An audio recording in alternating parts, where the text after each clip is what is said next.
नमस्कार दोस्तों, मैं हूं सुबोध साहू। स्वागत करता हूं आपका हमारे आपके इस प्यारे से YouTube चैनल पर। आज हम बात करेंगे कि ऐसा कैसे हो सकता है कि भारत जैसे देश में वृद्धाश्रम की संख्या बढ़ती जा रही हो, बच्चे अपने माँ बाप का त्याग भला कैसे कर पा रहे हैं। मैंने माँ की ममता का वर्णन करते हुए कुछ पंक्तियाँ लिखी है। हाँ, ये भी सही है, जिसने मुझे लिखा है भला उसके बारे में मैं क्या ही लिख सकता हूँ। फिर भी एक छोटा सा प्रयास है। मेरे प्रिय मित्रों, ये एक कविता नहीं है, यह एक एहसास है और मुझे उम्मीद है इस कविता के एक एक पंक्ति में आप अपने माँ के लिए प्रेम और ममता को अनुभव कर पाएंगे। तो हमारी कविता कुछ इस प्रकार है। एहसास हुआ गर्व का, मन माँ का डोला था, वो तभी से चाहती है जब मैंने आंख भी न खोला था। एहसास हुआ मैं गर्भ में हूँ, हर पैर पर धागा बांधने लगी, हर मंदिर में वो जा जाकर मेरी ज़िंदगी ही तो मांगने लगी। 9 महीने तक पेट में रखी मेरी ज़िंदगी सजाने के लिए, 20 हड्डियों के टूटने जितना दर्द सही है मेरी माँ मुझे दुनिया में लाने के लिए।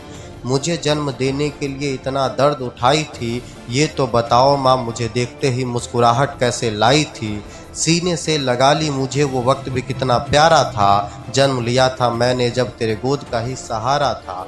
जब भी नींद आई मुझे तेरे आंचल में ही सोता था, तेरे स्तन के बूंद बूंद से मेरा पालन होता था।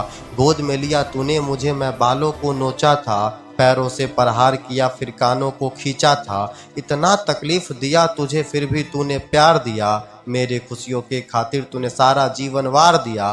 पहली बार जब खड़ा हुआ तेरे उंगली का सहारा था, बोलना भी तूने सिखलाई वो वक्त भी कितना प्यारा था। खुद बारिश में भीगी मुझे आंचल में सुलाई थी, खुद भूखी रहकर भी मैया मुझको तू खिलाई थी। जिस रात मुझे नींद न आई उस रात तू भी कहाँ सोई थी, बीमार तो मैं था न माँ फिर पूरी रात तुम क्यों रोई थी। जब भी कुछ अच्छा होता वो मुझको तू खिला देती, कहती थी मुझे पसंद नहीं खुद रूखा सूखा खा लेती। समझ पाऊँ तेरे झूठ को था इतना मैं अक्लमंद नहीं, सोचता ज़रूर था मैं मिठाइयाँ मुझे अच्छी लगती है फिर तुझे क्यों पसंद नहीं।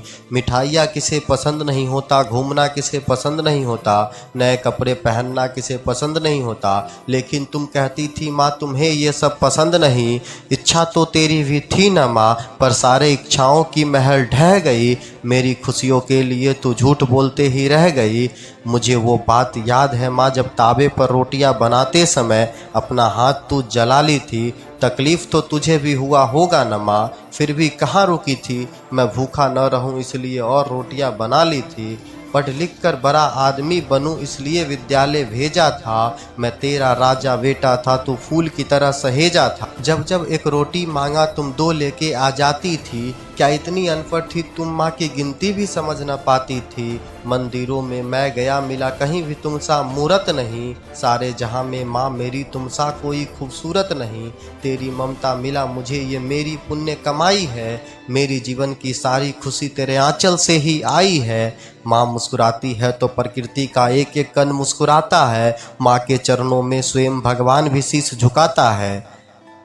माँ एक एहसास और एक ऐसा व्यक्ति जो हमारे लिए इतना दुख तकलीफ सहते हुए हमारा पालन पोषण करती है, और हम जब बड़े होते हैं तो हम में से ही कुछ माँ के लिए गाली जैसे भाषाओं का प्रयोग करते हैं, उन्हें वृद्धाश्रम तक छोड़ आते हैं। उनके लिए मैं कुछ कहना चाहूँगा। माँ का जो अपमान किया तो चैन नहीं तुम पाओगे, माँ का जो त्याग किया तो इंसान नहीं कहलाओगे। जय हिंद। आखिर तक सुनने के लिए बहुत बहुत धन्यवाद। यदि ये कविता आपको पसंद आई हो तो इसे लाइक करें, कमेंट करें और अधिक से अधिक लोगों तक शेयर करें ताकि सारे लोग माँ की अहमियत को जान पाए। धन्यवाद। जय हिंद। वंदे मातरम।